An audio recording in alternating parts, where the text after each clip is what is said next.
past 2 years, AI has matured a lot faster than I've seen in the 10 years before that. AI will kill a lot of jobs, but people could find different kind of job. AI will definitely redefine the way we work. Depends on the time frame, but it's for sure you can stop this.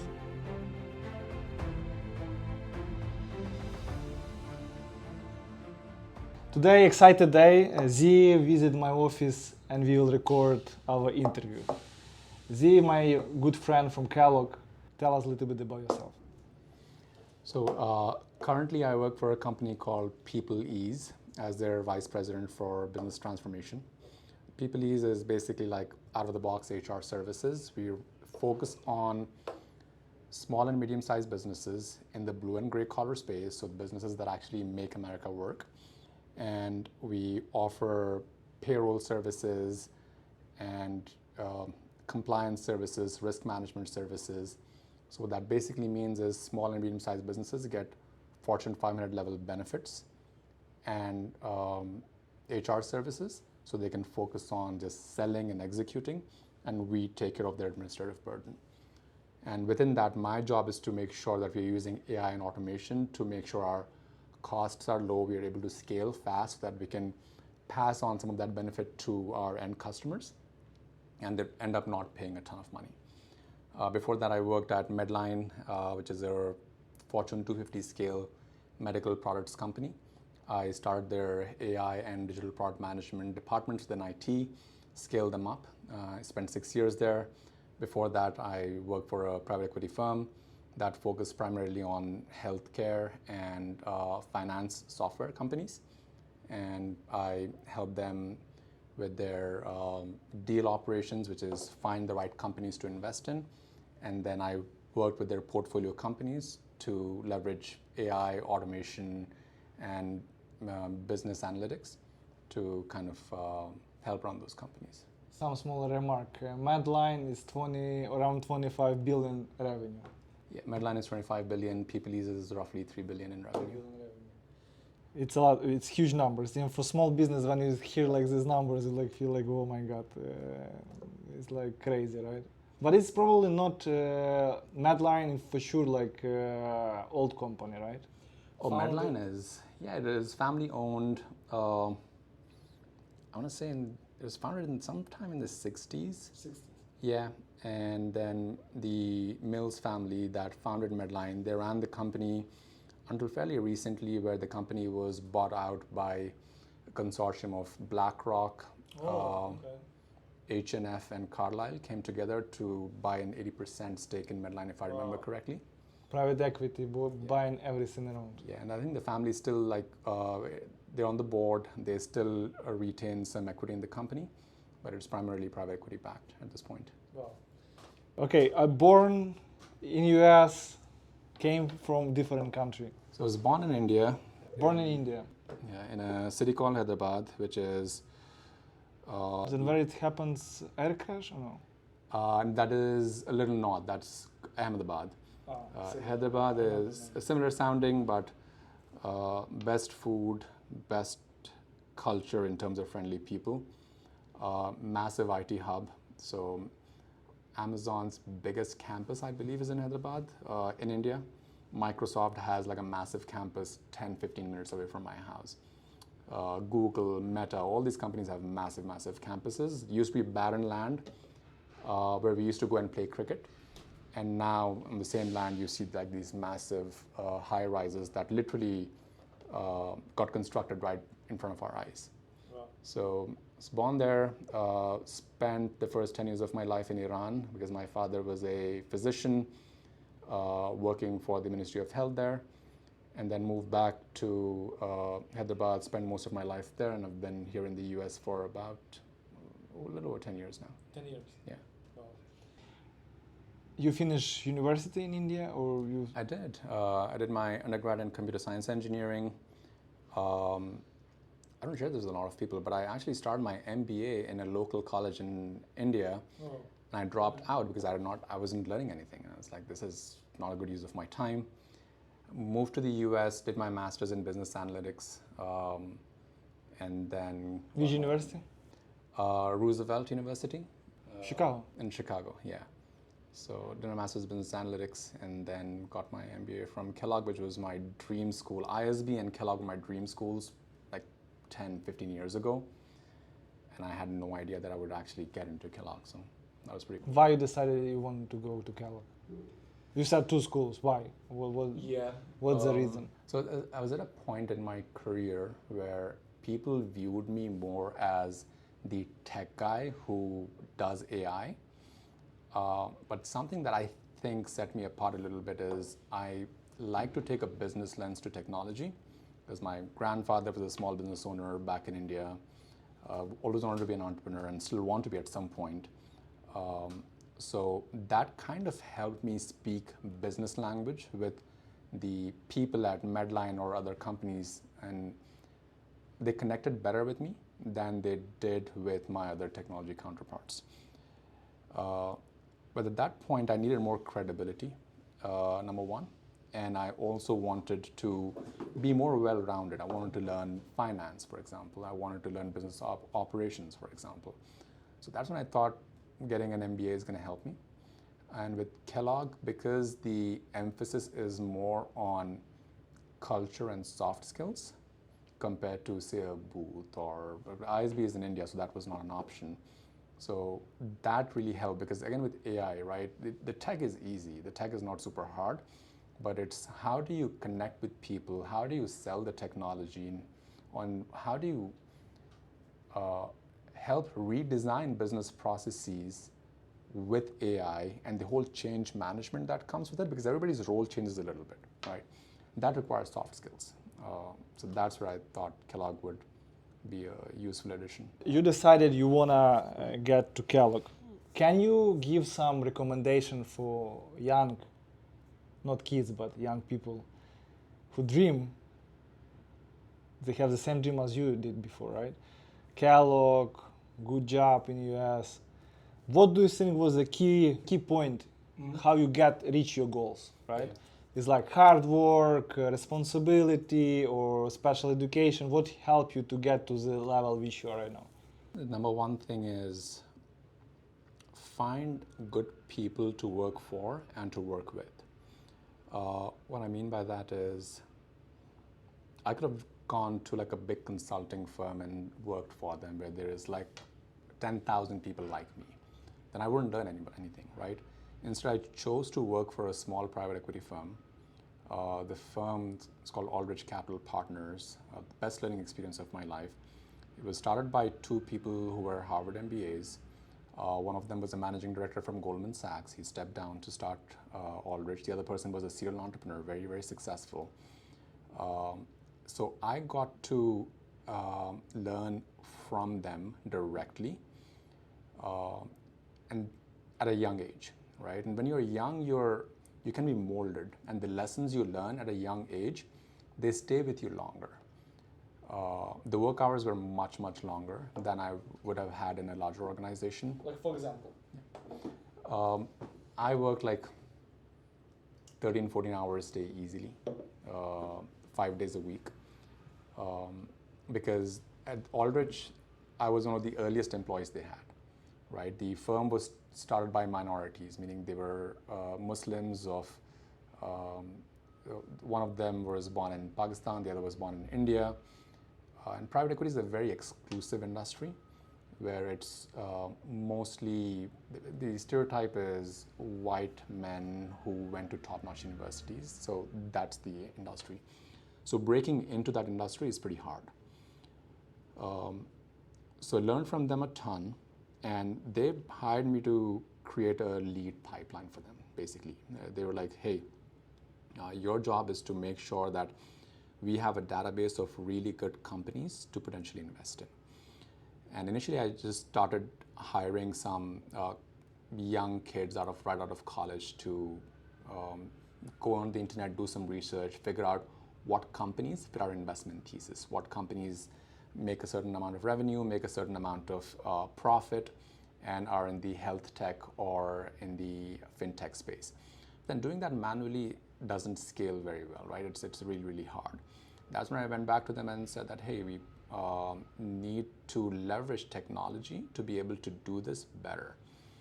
And that's when they gave me the funding, gave me the guidance to invest in a CRM system. Then we came up with our own kind of simple machine learning model to rank companies that we identified.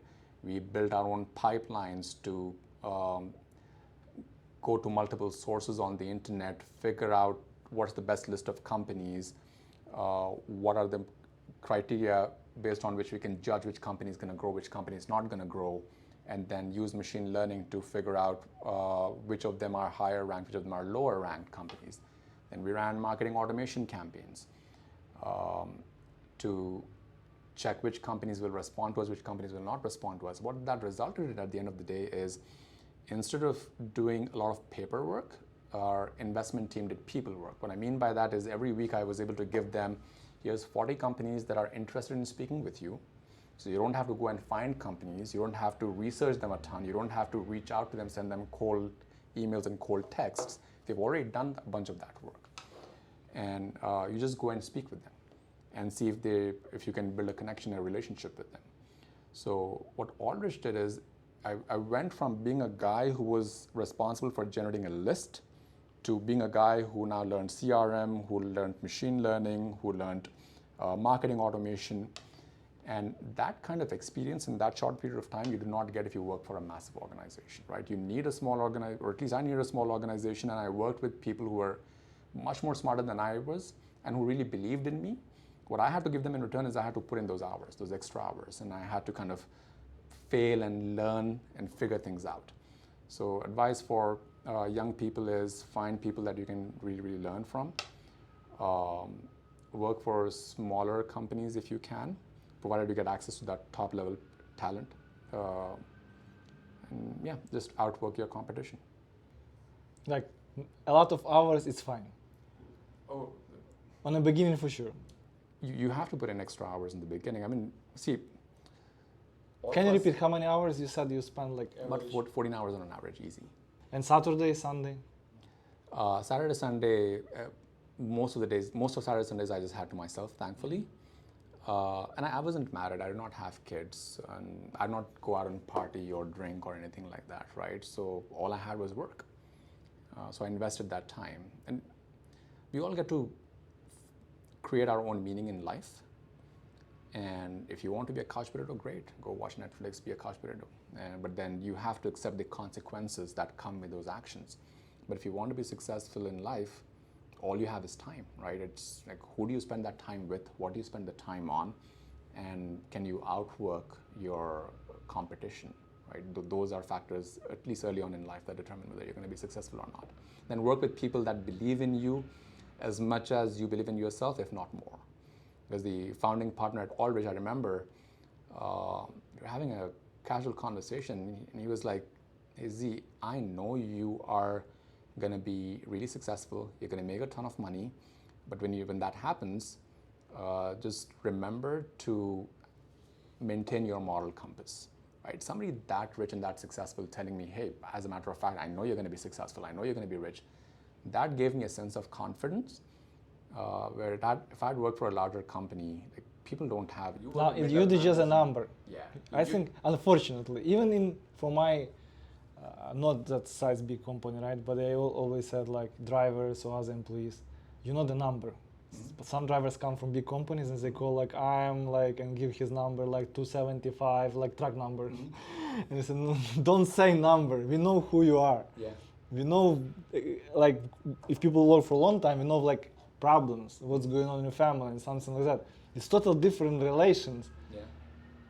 But in the same time, it's good for employee, but for employer, sometimes it's difficult, because if you need to fire people or something, it's not a number. Like, we know some of our friends lost jobs, and you're just a number. They just said, like, okay, 7,000 people out. Yeah. And they probably don't have any idea who's these people, right? Yeah. What is going on.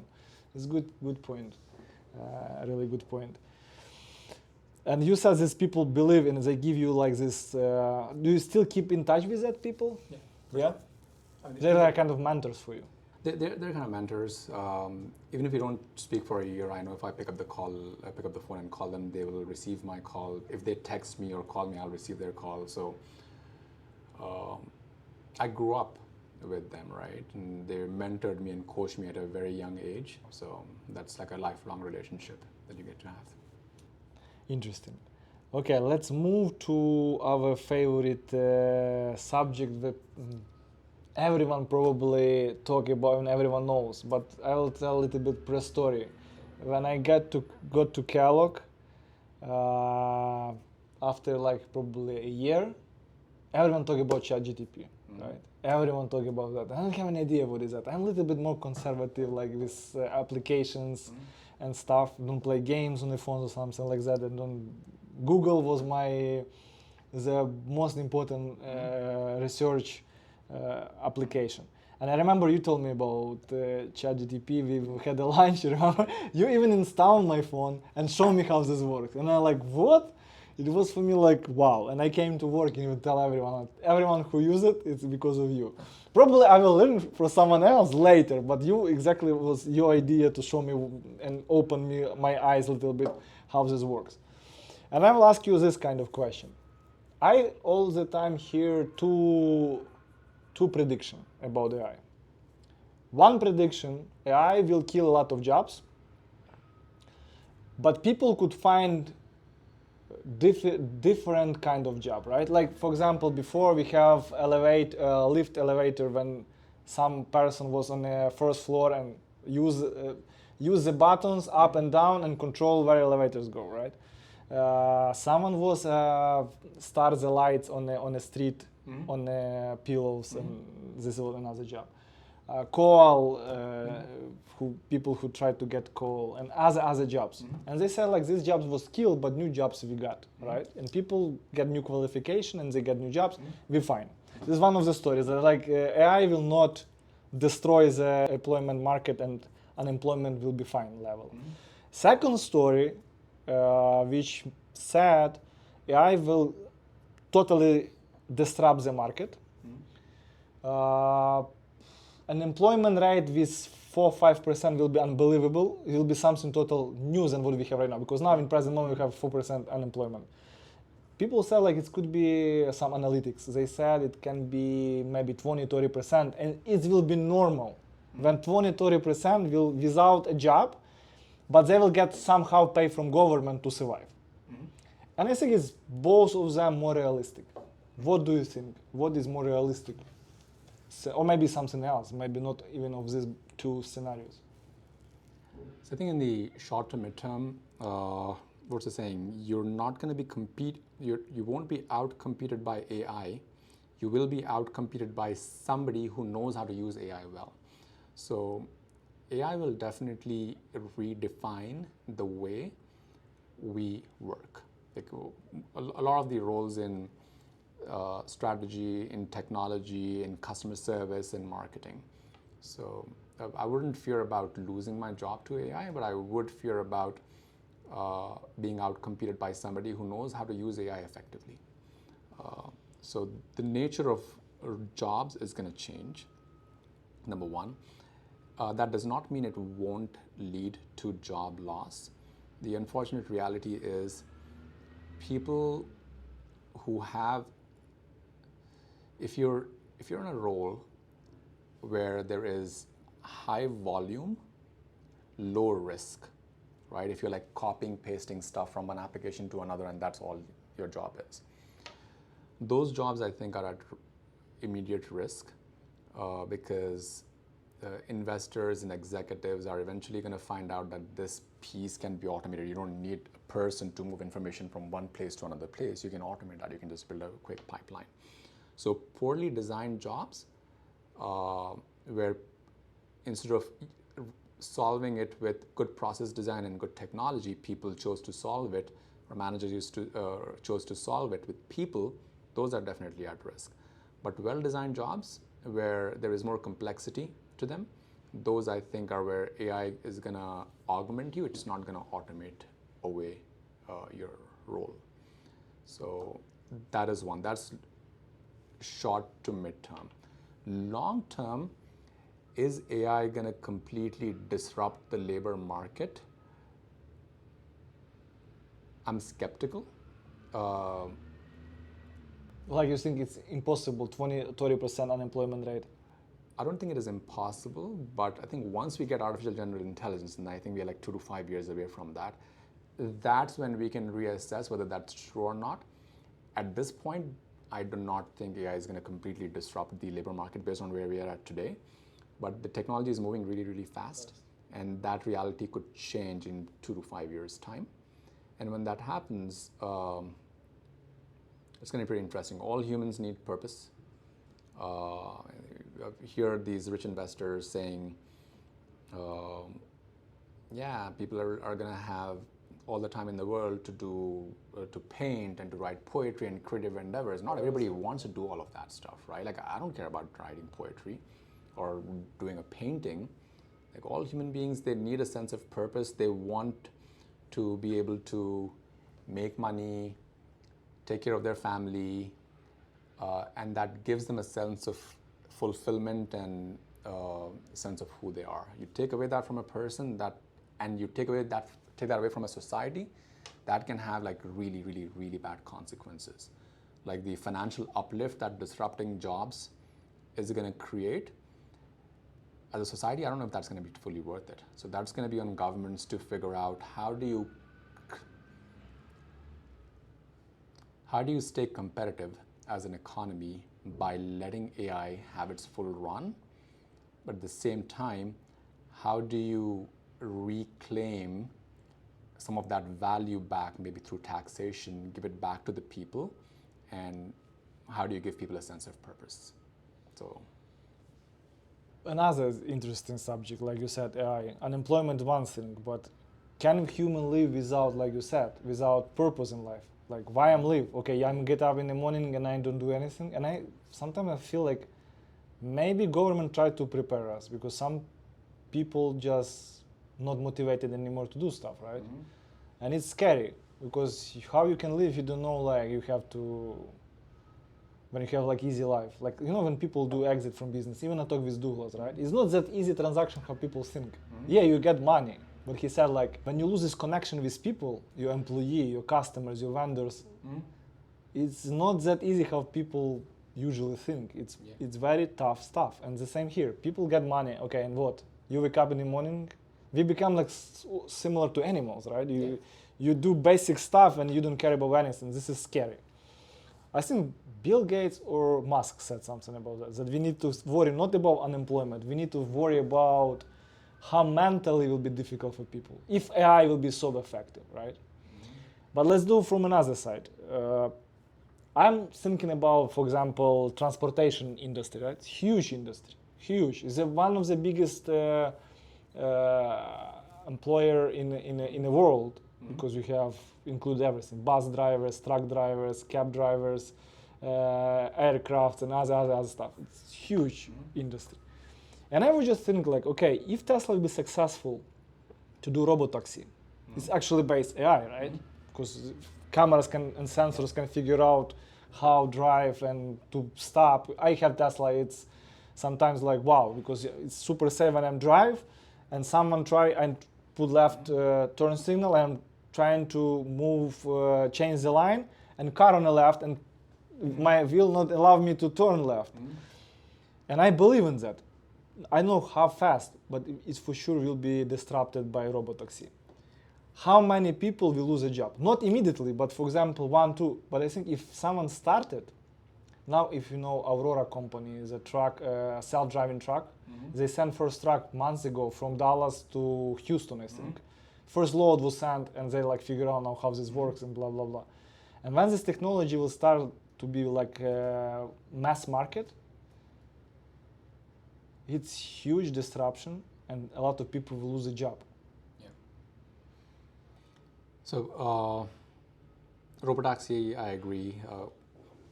I've taken Waymo in San Francisco. I was in Arizona recently where I took Waymo, which is basically self-driving Uber. Okay. I never did it. Yeah, it felt very safe. The first 30 seconds, I got freaked out a little bit because the steering is moving, but there's no human over there. But then as I noticed it take like really tight turns, I felt incredibly safe. So robotaxi is definitely, it is already here. It's gonna Just time depends on the time frame. Yeah, But it's for depends sure on- you can stop this. Yeah, I think government regulation is the only government regulation, and then ensuring there is a good cost structure for the companies that are launching these. I think those are the only two factors. Otherwise, the tech is already here. Trucking, I do not know a ton about. I wouldn't doubt it if somebody said you can self-driving trucks are also here already. I mean, the only question I have is, okay, if you cannot automate trust, right? You can automate a task, but you can automate trust. Like, who's taking the accountability for the cargo in the truck? How are you making sure that's going to be safe all throughout the commute? So those are some of the questions I have. But yeah, the larger question that you asked, which is, what about the people who were relying on that, and what happens in that? That I do not know. That's a piece of change management, even in a smaller scale project at a smaller company, right? When you identify an opportunity where you can use AI and automation to create a more efficient process, right from the first step, you have to think about the people who are doing the job today. What are the roles and responsibilities now? What are the roles and responsibilities going to be once you launch the AI and automation? And how do you repurpose them in that future state, right? So you have to think about that from the get-go. What you cannot do is just launch the AI and then figure out, oh shit, now what are these people going to do? You have to, the change management is as important, if not more important, than the tech itself. Similarly, for the transportation business or any industry that's going to get disrupted for AI, I think the investors, the executives, regulators, they need to think about, how do you repurpose this labor? Do they do different roles? Do they now take more desk jobs? Do they not have any roles? I don't know. Most of the people care about technology like self-driving cars, right? But they're not connected to the industries. Mm-hmm. From my side, when I'm in the industry and I know what's going on with drivers, human factor, like much more dangerous than people think, because they think if human driving truck or cab, this is more safe. And I'm 100% not agree, and I'm 100% for robotaxi, for robot trucks. So many cases when people get heart attack, so many cases when people get drunk, even truck drivers, right? How you can control someone is only one job in the world. Maybe you can help me to find another one, but I was thinking with my employees, like, it's only one job when you can control, and this person by himself. Driver of the truck. Pilot has crew. On a ship, crew around. Doctor has crew. You go in to do on a factory, you have another people around you. It's only one job, the guy sitting by himself with 80,000 pounds behind him, and you don't have any idea his condition, right? Because drug test, alcohol test is random text. When you receive email and say, like, your driver need to go to do drug test. Okay, you send him to do drug test, he's fine. But you don't know exactly what's going on with him today. You can't check him. He's 3,000 miles from you. Neither employer can go and check his condition. Yeah. And it's so much risk on the road. Yeah. And even now with marijuana, with other stuff, it's even more dangerous. Because still you're not 100% focused if people smoke, right? Yeah.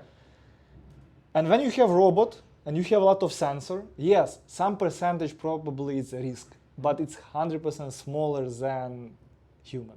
Yeah, for sure. The people who worry, don't worry. You're now more in dangerous position, because people not think that way, right? They see like drivers driving everything, right? Some they see accident, oh my God. But when you see accident all the time and what's going on in the industry, you're like, oh my God. Yeah. Sorry. So the one thing that AI can do is consistent performance, right? And as a result of that consistent performance, it reduces your risk. It could be a robo-taxi, it could be driving a truck, it could be processing paperwork at a company. AI works 24/7. It does not need a break. It works without tiring. It does not have any emotions. And it just, as long as it learns the steps, it can perform those steps perfectly with greater precision than a human can without tiring out, for sure. What AI cannot do is where there is nuance for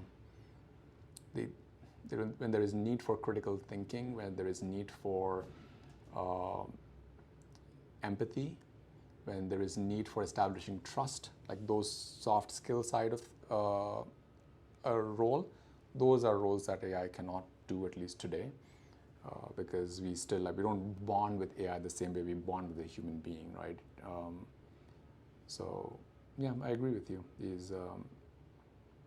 It can perform with consistency at greater scale, with greater reliability than a human being, if that role needs that. But for roles that are more people-focused, that's where I think.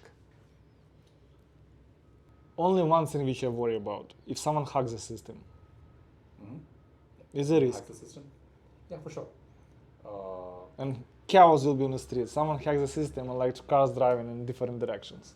Yeah, that's the thing about automating anything, which is when it works really well at high scale. When it does not work, if there is a bug in the code, or somebody hacks it, somebody makes a mistake while coding it. So it amplifies the good, it can also amplify the bad. So that, you're right.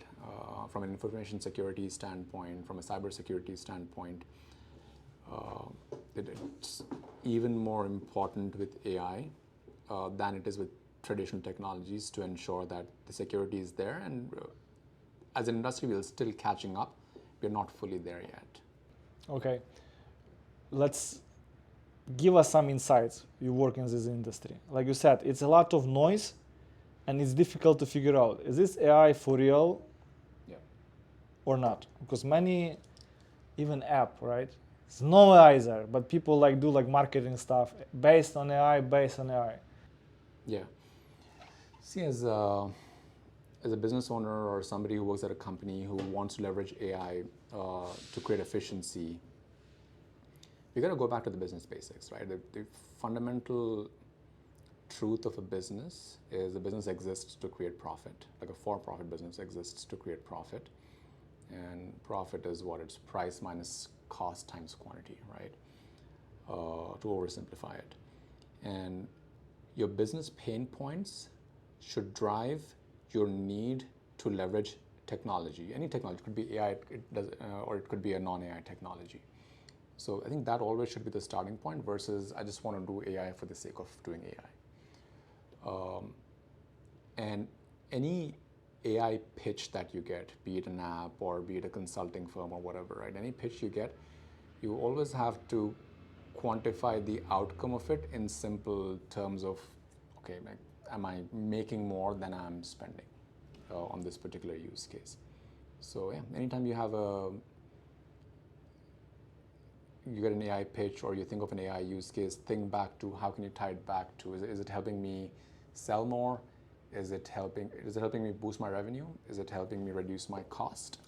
Is it helping me differentiate myself from my competition? If it's not helping you with any of those things, then it's just vanity AI. You're doing AI just to look good, not to do good. Got it. A lot of noise, right? A lot of noise. Do you see any, because I will tell you from my point, right? I don't see any industry was disrupted completely because of AI. Maybe one on IT, but I don't know. I'm not close to that industry. Maybe AI changed that jobs market and other stuff. Most of the people use AI through the ChatGPT and other stuff. Some people used to write emails, some people used to answer for emails, some people used to make agreement, like something small, but we can't say that AI changed some industry completely, or I'm wrong. So the transportation industry is probably one of the first ones that we're going to see AI have like a massive impact. Beyond that, you're right. We are still in like the first chapter of AI. Every industry is thinking about and thinking in more practical terms about how AI can be used to create more efficiencies, be it in healthcare or financial services. Every single industry is thinking about it. And that's an opportunity for people who want to make a mark for themselves in their career, right? Just don't fall for the noise.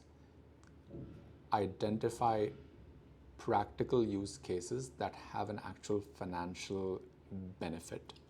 Give us example. For example, a small business, right? Say you want to generate more revenue as a company. Areas where AI can realistically help you is like, for example, companies like Apollo.io.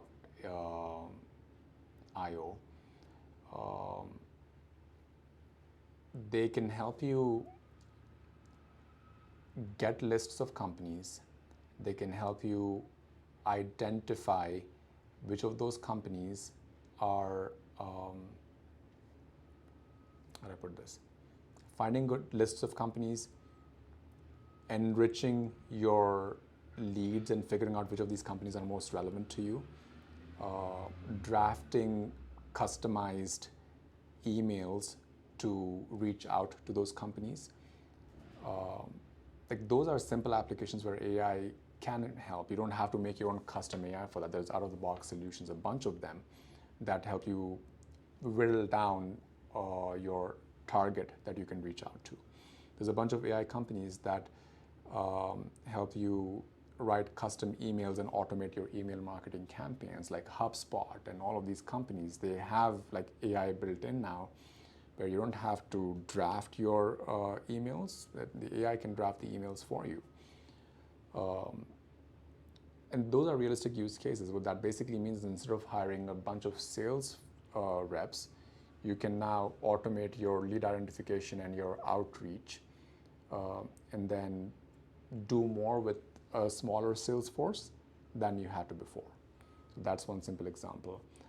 Another example is cost.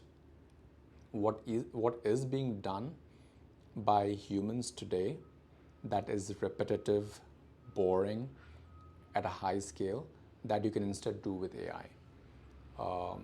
There are companies like N8N, which is like it helps you create automation workflows with ChatGPT built in. So you can have agents that can perform tasks like copy, paste, etc.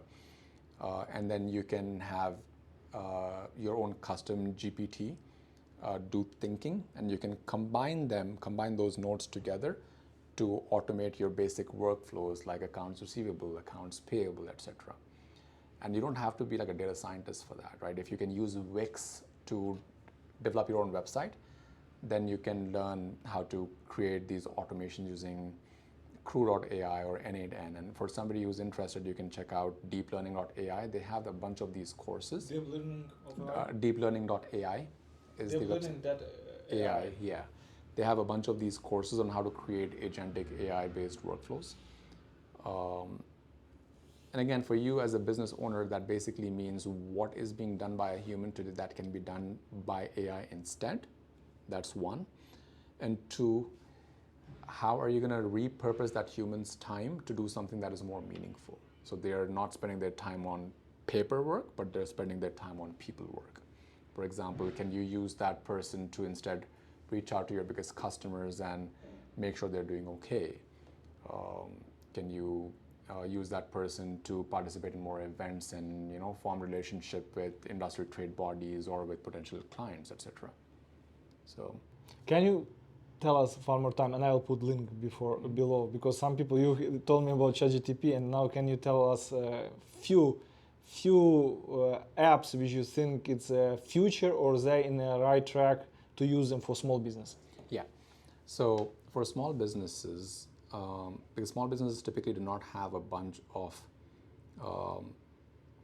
money lying around to spend on consultants, right?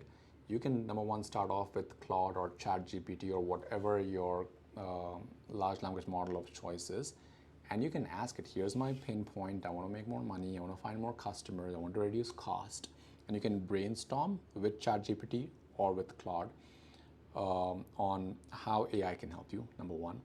Number two, once you have your use cases, you can again use the same technology to come up with potential solutions, right?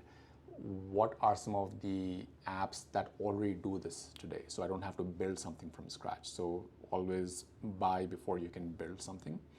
For example, marketing automation. Is there a company that already does this? There's a bunch that already do this. Scoring my leads. Is there a company that already does this?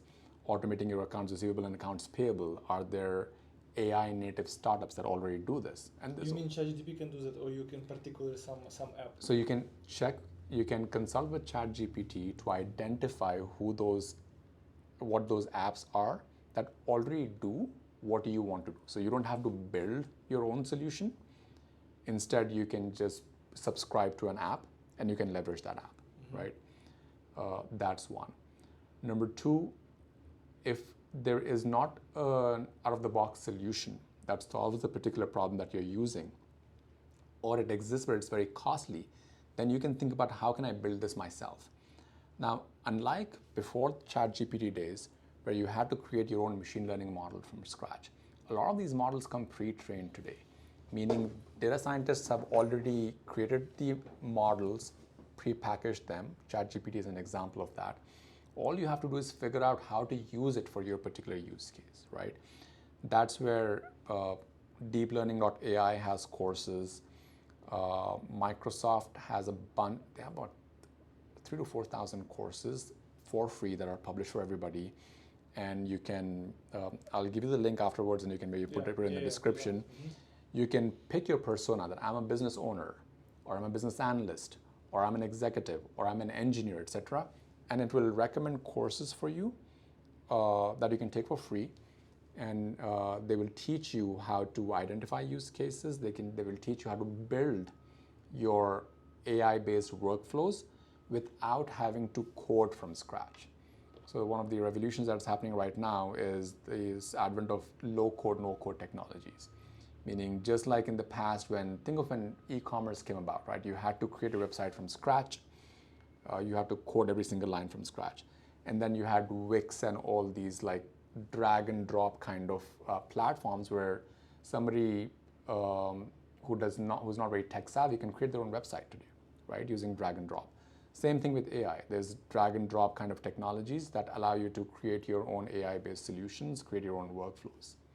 So take advantage of that as a small business owner, where you don't have to hire data scientists, and you can learn yourself how to create these workflows. Or you can hire like an intern or just a fresh college grad on a contract basis who can just build these quick workflows for you, rather than you having to go to a data scientist and having to build something from scratch.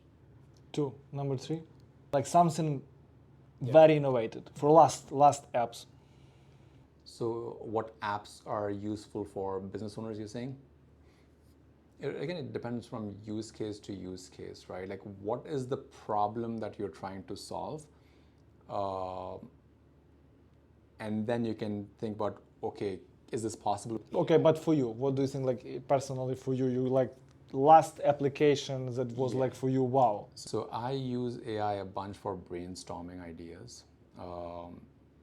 And whenever, for example, I'm coming up with a technology strategy, for example, or a business strategy. I put down my own ideas, but then I use Copilot, which is like ChatGPT, to see, did I miss anything, right? So brainstorming, for idea generation, AI is really good. Again, Copilot, ChatGPT, etc. What else? Coming up with content, coming up with emails, coming up with texts, etc. It's been really, really good for that.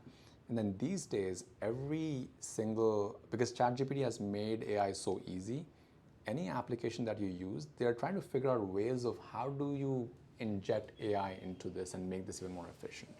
So it's kind of hard to come across applications today that have not already built AI or are in the process of building AI, so that you don't have to create it. They've already pre-packaged it for you. Got it. Another thing which we not talk about, social media and AI, because now it's so easy to manipulate with people's mind.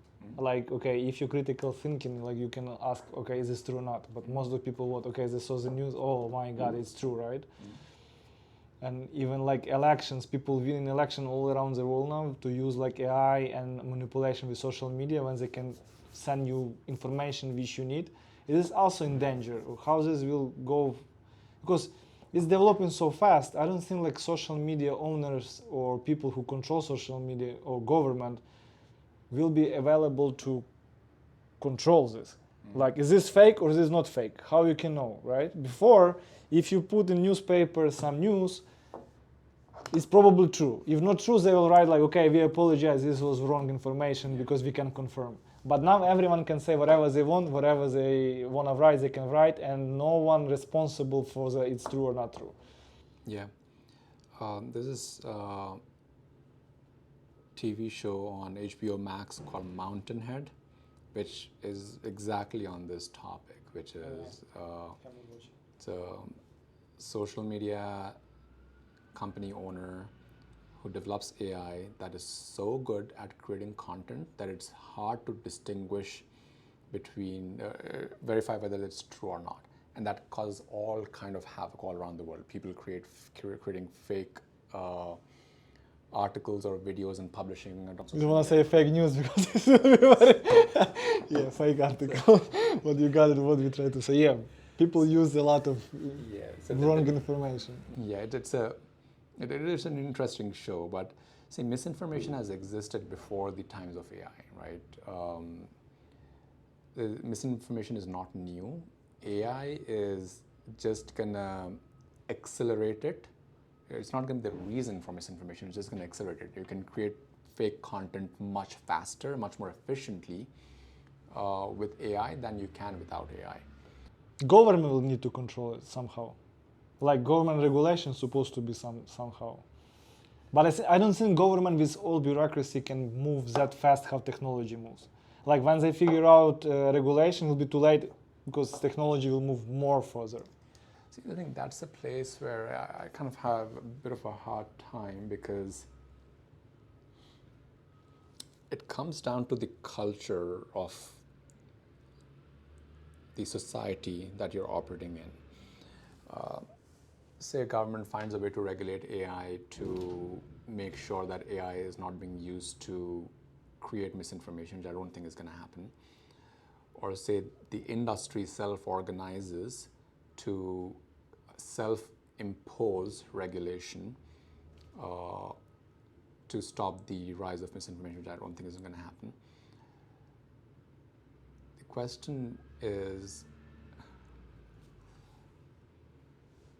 how do we, as members of society, form a healthy community that does not fall for these traps, right?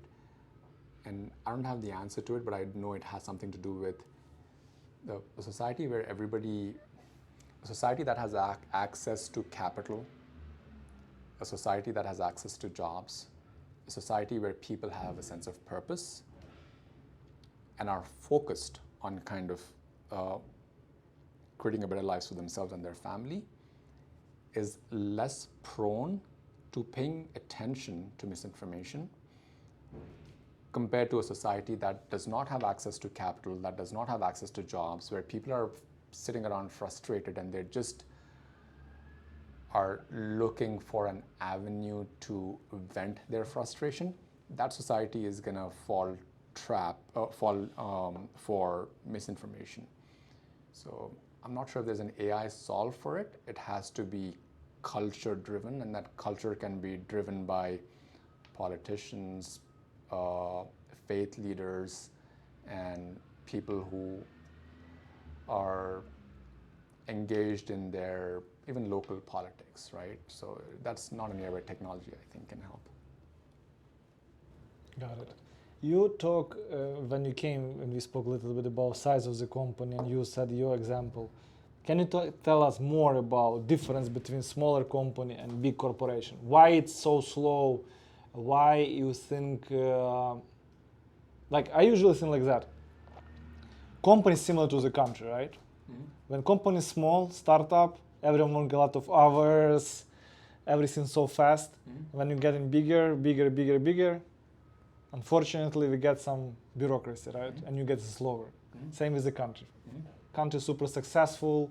Before getting super successful, everyone work a lot of hours, Saturday, Sunday, 14 hours a day. Well, you get to the some level, you're getting so comfortable, Mm-hmm. you're getting a lot of regulations, and everyone fine. And after that, what is going downturn? Yeah. Can you tell us? I never worked for a huge corporation, like you said, 25 billion revenue, huge. How process works like that in that kind of big companies?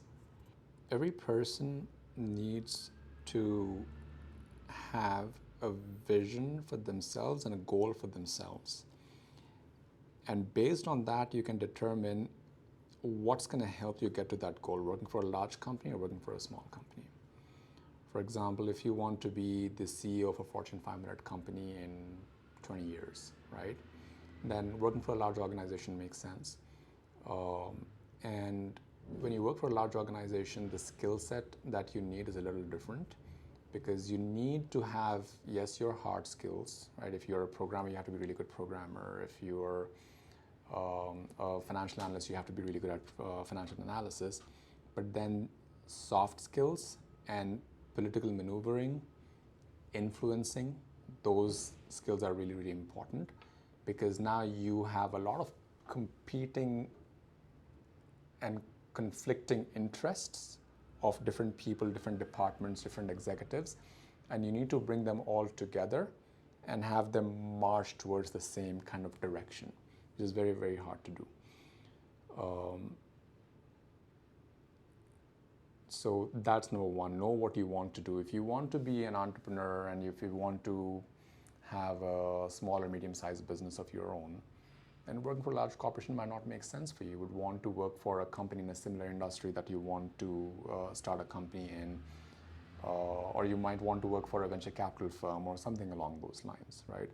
So working for a large company versus a small company, first know what your end goal is, and then see which path is going to take you towards that end goal. That's one. Two, once you know what that end goal is, working for a large company, it can be, Medline taught me a lot. I learned a ton, and I'm really, really grateful for all the lessons that Medline has taught me.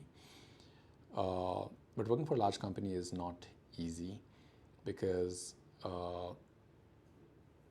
when you are successful and if you execute on a project successfully, that impact is going to be at a massive scale.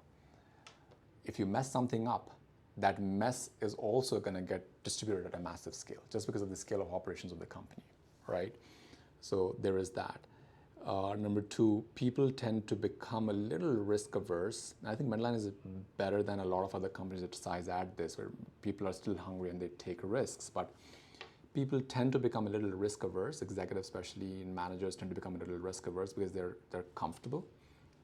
They're getting a decent salary. The paycheck is coming every single month, and it's less about growth and more about protecting their own kind of comfort and protecting their own territory. So that can become a little frustrating, which is where, again, if you want to be a Fortune 500 leader, if that is your end goal, then you have to figure out how do you motivate these people to move towards your goal. Third thing is there is a bunch of bureaucracy because, again, people do not want to be the reason. If you want to innovate, that's going to be tough because nobody likes change, and innovation by its very nature requires change. And working through the bureaucracy of a large organization where you have to sell your vision to different people who have different agendas, that becomes a little difficult. And then there is politicking, which is large companies typically have, the higher up you go in an organization, the fewer positions, the fewer seats that are available to you, right? And therefore, there's a lot of competition between executives in large companies, and you have to kind of figure out how to maneuver politically. So I think those are some of the considerations to keep in mind when you're working for a large organization. Really, really good learning experience, but again, if your end goal is served through working for a large organization, go for it. If your end goal is served through working for a small company, go through it. Small company will get, in small organization, you will get done things much more faster, much more quicker. At the same time, you're not going to have the resources of a large organization. So you have to be really creative. You have to be really, really honest in the way you do things. Like you can't just do AI, for example, just for the heck of it. There has to be really solid financial justification for it, because where's the money going to come from, right? So a small organization forces that discipline and honesty. In a large organization, I think you can get away with it. Can you give us like your prediction of what do you think most realistically, which jobs will be disappear soon? We'll put this on our... Yeah. These jobs will be disappear soon to get more use. So I think any job that is high volume, low risk in nature. Let me tell you who is that. Mm-hmm. I will tell you who I think is that. A third party between like middle person, between like agents, like we have travel agents, no travel agent anymore. Insurance agent, a little bit, not that many, because for private car you can go online and do it, right? Now with AI it will be even more easy. We still have in our industry brokers a lot, but I think not for so long they will be still in the present, because now you can connect customers directly with the trucking company much easier. Travel, insurance, wealth managers, how's it called? Wealth? They have managers? No, wealth managers, financial advisors. Yeah. Okay, depends on who, but if people have savings and they know how to use some tools, for example, which you even said, right? If they use in the right way, they can pretty well manage by themselves. Yeah. And I think this is because even agents now, insurance agents, people use usually for old tradition conservative people, older one, right? Who wants to call, talk with the agent, right? But all new generation go online, put information about VIN number, got quote, buy insurance, this is it. Then you don't have, and probably lower quote. Why you getting lower quote? Yeah. Because you don't have that many people in the middle who get commission, right? First year, I got this for commercial company. I talked with Ranjit, Vijay, we thinking about like brainstorming how we can disrupt logistics business, right? Logistics industry. And I had one of idea like to do collect data about company, not just only telematics, but also other. How often you check your trucks, change oil, blah blah blah, collect all this information, and you can provide to insurance companies like, hey, you care about your trucks, you check them between each trip. You have checked this, you do this, and we'll give you lower quote. And when I do research with Vijay said, oh, Roman, you know, these companies already do that. But they not do exactly what I saw. My vision was like cameras check, how often drivers on the phone, how often they not stop on a stop sign. No one do still this stuff. But some insurance company, even startups, insurance startups, they start to use telematics and give you lower quote. First year in the history, for 12 years, we got that. We figure out, and they like our telematics, and they say we give you 40% discount, I think. It's like huge amount of money. Yeah. In 1st June, we start working with different insurance company, right? And it's already what we're talking with you. Insurance market and how you can get better quote, better price for your company if you open and if you provide data. And again, we still involve with agent, right? But I think in the future, if everything's so transparent, why you need to call someone? You just provide data, they analyze, you give them information, they can check. It can be positive for both, for insurance and for and for the customer. Sorry, I interrupt you, but I predict you my jobs, which I think, and also attorney, because we use now a lot of to write agreement, right? We put information, I want this, okay, delete, put, because before you need to call someone, pay money to write the agreement. I think you're right. So the roles that either process information, right? Those are slightly at risk. Let's start with the simple ones. Customer service. And I'm not talking about customer service in industries that require that relationship building and that human touch, but customer service in industries where the nature of the relationship between the customer and the company is a little transactional. That's when you can automate customer service. You can have chatbots, especially with generative AI now. The chatbots have become a lot more fluent than they used to be before. I forget the name of a company. There's news about a company that automated the role of 700 customer service agents using AI, and they were in the news for that. I think it's Klarna, if I remember correctly. But then they realized that their NPS score was getting hit, so now they had to inject back some humans. So again, when you don't have the need for that relationship building, sure, customer service is one.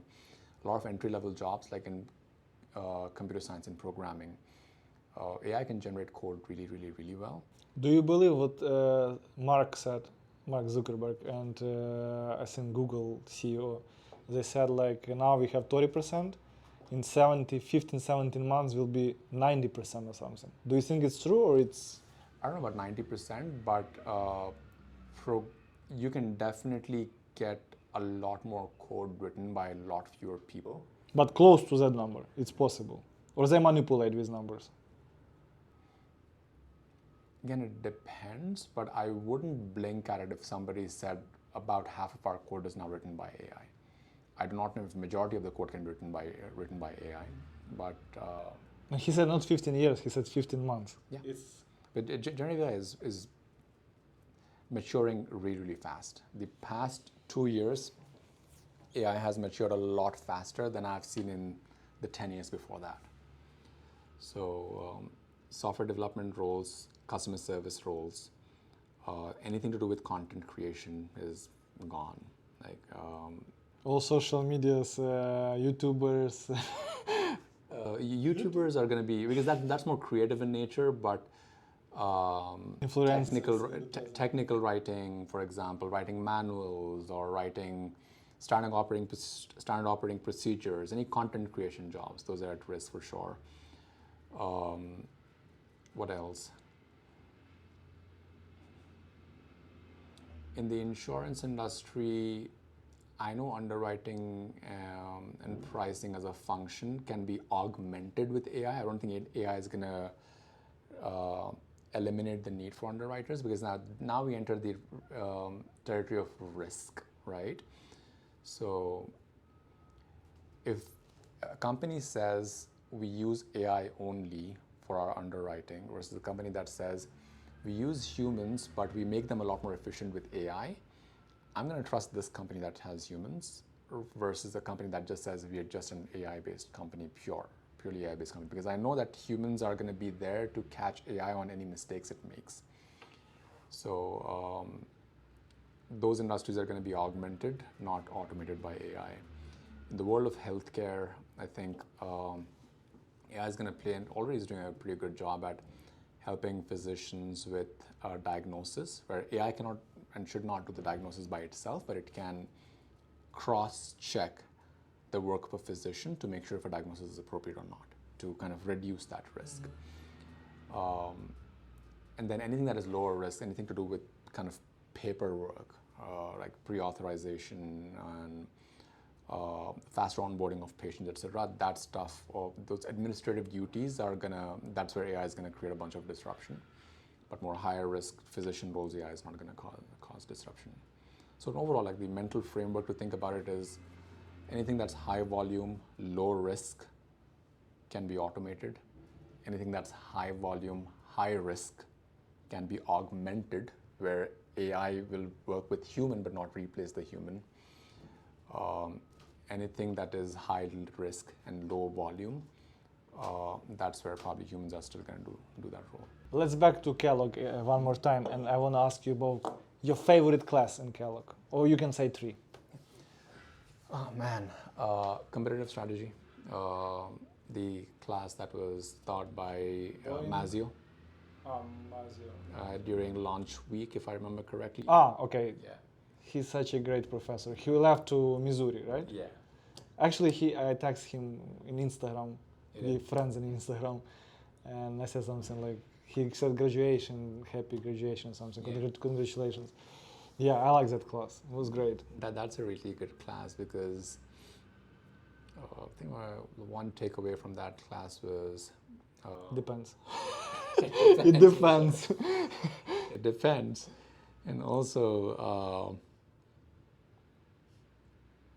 I think it's something along the lines of strategy is how do you do the same things differently, or how do you do different things? And what I take away from that is how can I use AI to do the same thing differently? For example, if there's a certain process that I want to optimize, how do I execute on the same process but with AI and automation so that we are executing it at a lower cost base? Or how do you do different things? Meaning, how can I solidify the offerings of my company to my clients by offering them with AI something that the competition is not able to offer them, right? So that was a really good class. Operations management by Achal Basambu. It's a very clean class because at the end of the day, forget AI and automation and all this technology, right? It's all operations management, meaning what's your current state process like? What's your future state process going to be like? And then he taught us about Little's law, which is no matter what technology you use, if you're improving a process, you have to know how you're improving the speed at which something is getting done. How do you improve the volume at which something is getting done? And how do you improve the wait time of something? So I use that in context of AI because no matter how fancy my technology is, if I'm optimizing a process, I need to be able to use principles from operations management to measure, is it actually doing good or is it not doing good? So that was a good class. What else? I think one of the accounting classes, and I forget the professor's name, one of the accounting classes where they taught us about overhead rates. Like you mean, variable and fixed cost? Yeah. Okay. So from an accounting and finance standpoint, how do you account for the value that is getting created by technology or by people or whatever it is, right? So how do you measure value? That was a useful lesson from that particular class. Yeah. What else? The marketing ones, McTeague's class, I really liked. In fact, Professor Chernow. Chernov's class also I really liked. I really like McTeague's style of teaching too, but I did not know anything about marketing coming into Kellogg. And McTeague and Chernov taught me that marketing is a lot about strategy. It's not just advertising and social media and all of that. It's about strategy, right? It's about who is your customer and how do you optimize your offering. So it's solving that pain point for the customer. Any class by Chantal, design thinking classes, those are phenomenal, like Phase 0 that I did. You went to Dubai or London? London, yeah. Phase 0 in London. I still use contents from that. And then even during launch week, the class that we had on prototyping really fast. Mm-hmm. Yeah. Right? I think those are some of my favorite classes. Tell us a little bit about your company and we'll wrap up. So Peoplease is a PEO, which is a professional employer organization. Small and medium-sized businesses especially in the blue and gray collar space, construction, transportation, temp staffing, for example, they do not have access to the same insurance, like worker compensation insurance, for example. They do not have access to the same benefits, like health benefits or 401k plans, that Fortune 500 companies do, which is a little unfair because, like, America is run by blue-collar businesses, small and medium-sized businesses particularly. So Peoplease does a couple of things. Number one, we run payroll. We are the employer of record for about 75,000 businesses, 75,000 employees. And what that allows us to do is it allows us to negotiate really good insurance plans and really good health and benefits plans on behalf of our clients, so that if a small business goes to a large insurance company, they won't get the same price that they get if they go through us. So that's one. Number two, we run payroll, compliance, and risk for all these small and medium-sized businesses. Zee, thank you so much for your time. A little bit longer than I was planning, but appreciate your time. Thank you that you come to visit me and we record this interview. For people who not subscribe from my channel, follow me to see these great people, young people who came from different country, reach the goal and still keep going. That's why I record this podcast, because I'm 100% sure these people will be future of US and maybe in a world who will run this world from business side, from a manager side. And they're just good human who help each other, and I'm sure they make this world better. Thank you, Logistic Hub, for the space where we record this interview, and Zee, appreciate it. It's my pleasure. Thank you so much for having me. Thank you so much.